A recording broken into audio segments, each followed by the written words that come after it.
Hi అండి అందరికీ. అందరూ ఎలాగున్నారు? నేనైతే బాగున్నాను. మీరు కూడా బాగోవాలని మనస్ఫూర్తిగా కోరుకుంటున్నా. ఈరోజు మన ఛానల్‌లో వచ్చేసి గులాబ్ జామ్ అయితే చేయబోతున్నానండి. మా బాబు అయితే 2 రోజులు బట్టి గులాబ్ జామ్ చెయ్యమ్మా అనేసి అల్లరి చేస్తున్నాడు. ఫైనల్‌గా అయితే ఈరోజు చేయబోతున్నాను. నేను ఎలా చేయబోతున్నాననేది చూసేద్దాం. ఇలా ప్యాకెట్ చింపేసుకొని పళ్ళెంలోకి అయితే పిండంతా వేసుకొని పాలు వేసుకొని కలుపుకుంటున్నానండి. పాలు వేసుకొని కలుపుకోవడం వల్ల గులాబ్ జామ్ మరింత టేస్ట్‌గా ఉంటది. మనం కలిపేటప్పుడు కూడా ఇలా స్మూత్‌గా కలపాలండి. అప్పుడే గులాబ్ జాములు స్మూత్‌గా, మెత్తగా వస్తాయి. మనం చపాతీ పిండిలా గట్టిగా కలిపామంటే అస్సలు బాగోదు. మనం వేగించినప్పుడే మొత్తం 2 ముక్కల కింద విడిపోతుందండి. ఇలా స్మూత్‌గా కలుపుకొని ఒక పావుగంట సేపు పక్కన పెట్టేసుకోవాలి. ఆ తర్వాత మళ్ళీ ఒకసారి కలిపేసుకొని ఇలా చిన్న చిన్న బాల్ కింద అయితే చేసుకోవాలండి. మరీ చిన్నవి కాదు, అలాగని మరీ పెద్దవి కాదండి.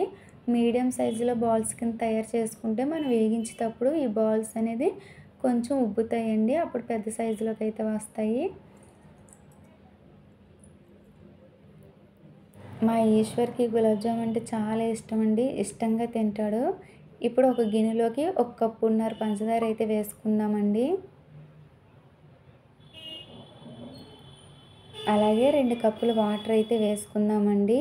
కప్పున్నర పంచదారకి 2 కప్పులు వాటర్ అయితే కరెక్ట్‌గా సరిపోతుందండి. నేను ఒక గులాబ్ జామ్ ప్యాకెట్‌కి మాత్రమే చెప్తున్నానండి.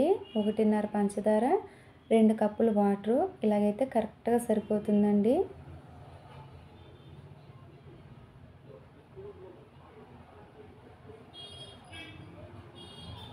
ఇలా వేసుకున్న తర్వాత ఇప్పుడు స్టవ్ వెలిగించి స్టవ్ మీద అయితే పెట్టేసుకుందాం గిన్నెని. మధ్య మధ్యలో కలుపుకుంటూ అయితే పాకాన్ని సిద్ధం చేసుకోవాలి. మనం చేత్తో పట్టుకుంటే ఈ పాకాన్ని మన చేతులు 2 స్టిక్ అవ్వాలండి. అలాగా ఉంటే సరిపోతుంది. లేదంటే పంచదార నీళ్ళలాగా ఉంటుంది. లైట్‌గా అయితే పాకం రావాలండి. ఈ పంచదార పాకం కాకుండా బెల్లంతో కూడా పాకం పట్టుకొని గులాబ్ జామ్ అనేది చేసుకోవచ్చండి. ఇంతకు ముందైతే నేను బెల్లంతోనే చేశాను. ఇప్పుడైతే పంచదారతో చేస్తున్నాను. మళ్ళీ చేసినప్పుడు బెల్లంతో కూడా చూపిస్తానండి. ఇప్పుడు పక్కన ఉన్న పొయ్యి వెలిగించి దాని మీద మూకుడు పెట్టి అందులో ఆయిల్ అయితే వేసుకోవాలి. ఇప్పుడు ఆయిల్ వేడెక్కిన తర్వాత మనం చేసుకున్న బాల్స్ అన్నీ ఇందులో అయితే వేసుకోవాలండి. నాకు ఒక వాయికే మొత్తం బాల్స్ అన్నీ పట్టేసినాయి.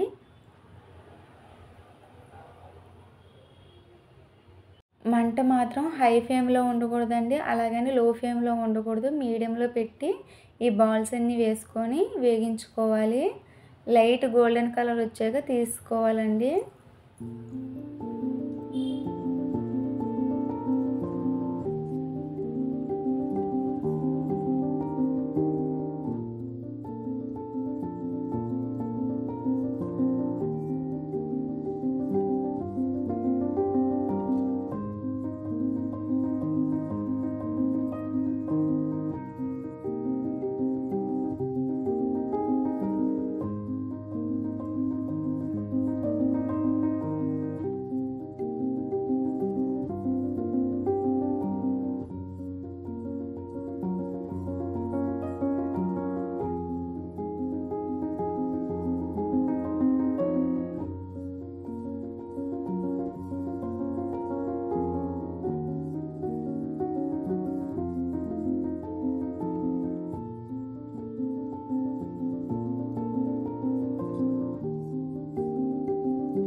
చూసారా? ఇలా వేగితే సరిపోతుందండి.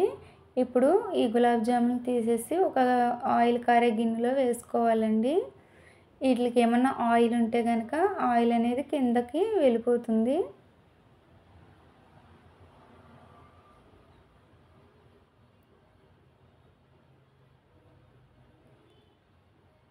మీకు ఇప్పుడు పగిలినట్టు కనిపిస్తున్నాయి కదండీ! ఈ పాకంలో వేయగానే ఏమి కనిపించదు. మొత్తం అన్నీ రౌండ్‌గా, స్మూత్‌గా కనిపిస్తదండి. ఒక ప్యాకెట్ పిండికి ఇన్ని గులాబ్ జాములు అయితే అయినాయండి.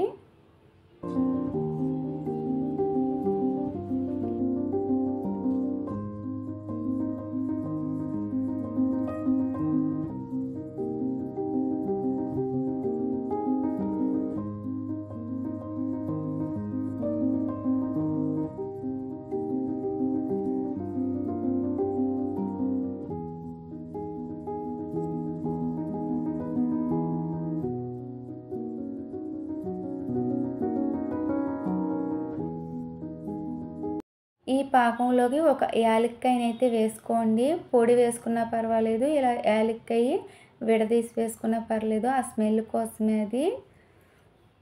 చూసారా వాటర్ ఉండి కొలిది ఎంత అలా తగ్గిపోయిందో, ఇలాగా జిగురు కింద వస్తే చాలండి.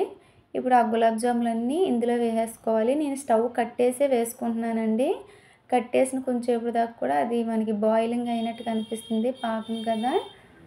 ఇలా వేడి మీద వేసుకుంటే మొత్తం గులాబ్ జాములన్నీ ఆ పాకాన్ని లోనికి పీల్చుకుంటాయండి చాలా చక్కగా. ఇలా ఒకసారి గులాబ్ జాములన్నీ కిందకి పైకి కలిపేసుకొని మూత పెట్టేసుకొని చల్లారేదాకా ఉంచేద్దామండి. సాయంత్రం చూసేసరికి గులాబ్ జామ్ మొత్తం పాకం అంతా పీల్చుకొని ఎలాగైతే ఉన్నాయో చూడండి, ఎంత చక్కగా ఉన్నాయో, చాలా బాగున్నాయి కదా. వేడి వేడిగా గులాబ్ జామ్, చల్ల చల్లగా గులాబ్ జామ్. చూసారా ఎంత చక్కగా కనిపిస్తుందో. పిల్లలు కూడా చాలా ఇష్టంగా తింటారు. మీలో ఎంతమందికి గులాబ్ జామ్ అంటే ఇష్టమో కామెంట్ చేసి అయితే చెప్పండి. చూసారా గులాబ్ జామ్ పాకం మొత్తం ఎలా పీల్చుకుందో, లోన్ దాకా అయితే పీల్చుకుంది. మీకు ఈ వీడియో నచ్చింది అనుకుంటున్నానండి. నచ్చితే కనుక లైక్ చేయండి, షేర్ చేయండి, కామెంట్ చేయండి, పక్కనున్న గంటను క్లిక్ చేయండి. కొత్తగా ఎవరైనా చూస్తే కనుక సబ్స్క్రైబ్ చేసుకోండి. ఇప్పుడు దాకా సబ్స్క్రైబ్ చేసుకొని సపోర్ట్ చేసిన ప్రతి ఒక్కరికి పేరు పేరున ధన్యవాదాలండి.